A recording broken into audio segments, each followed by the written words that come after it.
بسم اللہ الرحمن الرحیم۔ رسول اللہ صلی اللہ علیہ وآلہ وسلم نے جہنم میں کیا دیکھا؟ حدیث پاک کی 9 کتابوں میں جہنم سے متعلق تقریباً 1940 احادیث نبویہ موجود ہے۔ بعض میں تو جہنم کے احوال و مذکور ہیں، بعض میں اہل و جہنم کا ذکر ہے، اور بعض احادیث میں دخول جہنم کے اسباب بیان کیے گئے ہیں۔ ان احادیث مبارکہ کی تعداد بہت زیادہ ہے۔ سب کی سب حدیثیں ایسی ہیں کہ جب پڑھ کر یا سن کر ایمان والوں کے روکٹے کھڑے ہو جائیں تو دل کانپ جائے۔ جب رسول کریم صلی اللہ علیہ وآلہ وسلم نے دوزخ کو دیکھا تو اس میں زیادہ تر عورتوں کو پایا، تو عورتوں سے مخاطب ہو کر ارشاد فرمایا، عورتوں کی جماعت صدقہ خیرات کیا کرو، اگرچہ تمہارے زیورات سے ہی کیوں نہ ہو، کیونکہ تم دوزخ والوں میں زیادہ ہو۔ بے شک تم لعنتاً بہت کرتی ہو اور خاوند کی ناشکری کیا کرتی ہو، اور عورتوں کے مقابلے میں کسی اور کو ناقص الدین اور ناقص الرائے ہوتے ہوئے مردوں کے امور پر غالب نہیں پایا گیا۔ ان کی رائے کا نقص یہ ہے کہ 2 عورتوں کی گواہی ایک مرد کی گواہی کے برابر قرار دی گئی، اور ان کے دین کا نقص یہ ہے کہ ہر عورت ایک دن اور رات جتنا اللہ کو منظور ہو اس حالت میں رہتی ہیں کہ اللہ کے لیے سجدہ نہیں کرتی۔ بخاری شریف میں ایک اور حدیث مبارک ہے جو حضرت عبداللہ بن عباس رضی اللہ عنہ سے مروی ہے۔ چنانچہ وہ فرماتے ہیں، رسول اللہ صلی اللہ علیہ وآلہ وسلم کے عہد مبارک میں سورج گرہن ہوا تو رسول کریم صلی اللہ علیہ وآلہ وسلم نے نماز ادا کی۔ آپ نے طویل قیام فرمایا۔ آپ کا قیام سورۃ بقرہ کے برابر تھا۔ پھر آپ نے طویل رکوع فرمایا، پھر رکوع سے سر مبارک اٹھایا، پھر طویل قیام فرمایا جو پہلے قیام سے کم طویل تھا، پھر آپ نے طویل رکوع فرمایا اور یہ رکوع پہلے رکوع سے کم طویل تھا، پھر آپ نے سجدہ کیا، پھر طویل قیام کیا۔ وہ قیام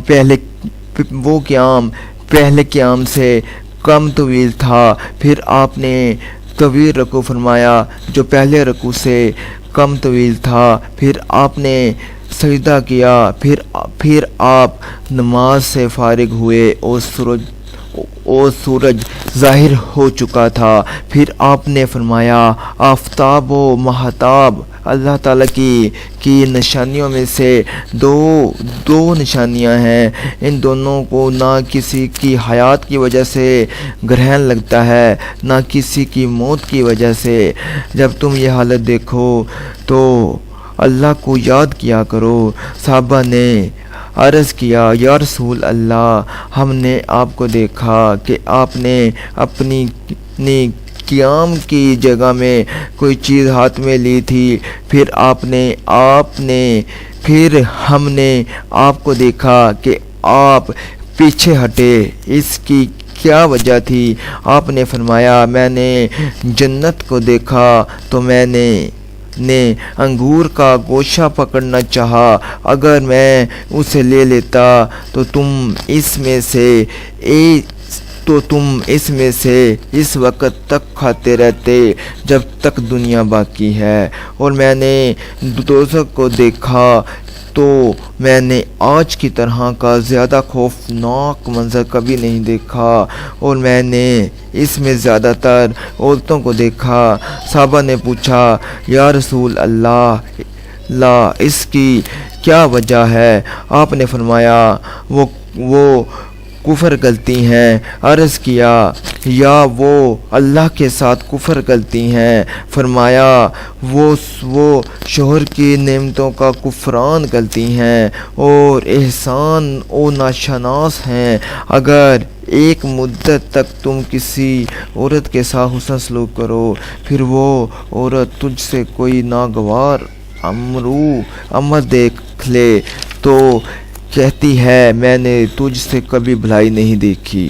یہ جو کچھ ذکر ہوا یہ رسول کریم صلی اللہ علیہ وآلہ وسلم نے خواب کے اندر نہیں دیکھا تھا، بلکہ اپنی کھلی آنکھوں سے جہنم میں عورتوں کے احوال و مشاہدہ فرمایا تھا۔ لیکن چنانچہ آپ رؤوف و رحیم تھے، اللہ تعالیٰ نے بھی آپ کو ان اوصاف سے موصوف فرمایا ہے، اس لیے خود نبی کریم صلی اللہ علیہ وآلہ وسلم کے لیے بھی عورتوں کی جہنم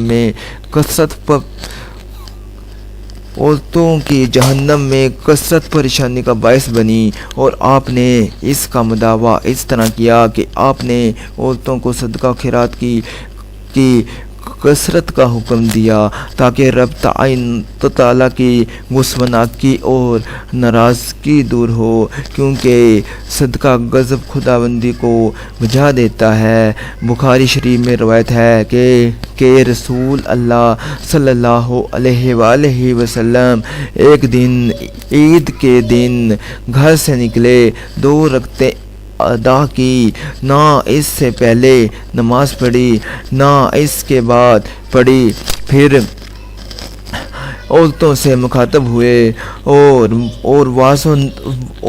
واعظ و نصیحت فرمائی اور انہیں صدقہ خیرات کرنے کا حکم دیا، جس کا اثر یہ ہوا کہ عورتوں نے اپنے سونے کے زیورات، بالیاں وغیرہ دینا شروع کر دیں۔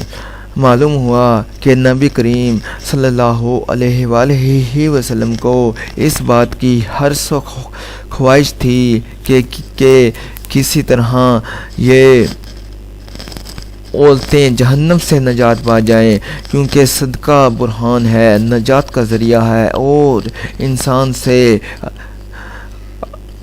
انسان سے اللہ تعالیٰ کی ناراضگی کو بھی دور کر دیتا ہے۔ لہٰذا جب یہ انسان دوزخ میں زیادہ تر پایا گیا ہے تو اس کے لیے زیادہ بہتر ہے کہ وہ صدقہ خیرات کی کثرت کرے، اور یہ ہر عورت کو دعوت عام ہے، خواہ وہ کسی زمان اور مکان سے تعلق رکھتی ہو۔